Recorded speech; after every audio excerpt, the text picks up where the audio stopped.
ओन्सेन बस्न भनेपछि चाहिँ एकदमै हुरुक्कै हुने होइन, तातो पानी भनौँ न ओन्सेन भनेको। अनि जापानिजहरू चाहिँ धेरै जसो चाहिँ तातो पानीमा बस्न मन पराउँछन् भन्नुहुन्छ होइन। मलाई पनि त्यस्तै लाग्छ कि। अनि हाम्रो उहाँ पनि एकदमै मन पराउनुहुन्छ बस्नलाई ओन्सेन भनेपछि। अनि आज हामी गयौँ होइन।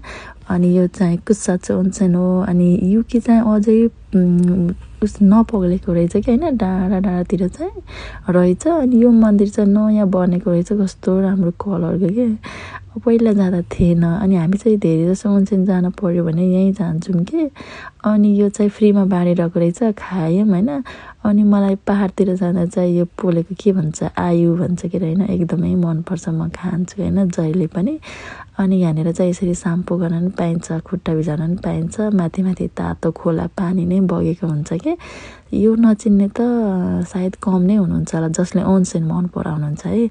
ओन्सेन भनेपछि चाहिँ कुसात्सु ओन्सेन थाहा हुनेहरू धेरै नै हुनुहुन्छ होला। अनि हामी चाहिँ होटलभित्र बुकिङ गरेको थियो कति 90 मिनटको। अनि बच्चाहरूसँग है 90 मिनट एकैछिनमा जाने। अनि त्यसपछि यो कस्तो क्युट के। अनि बस्ने ठाउँ चाहिँ अलिक साँघुरो साँघुरो थियो होइन। जे होस् तातो पानीमा बसेपछि चाहिँ आनन्द आयो कि। Thank you.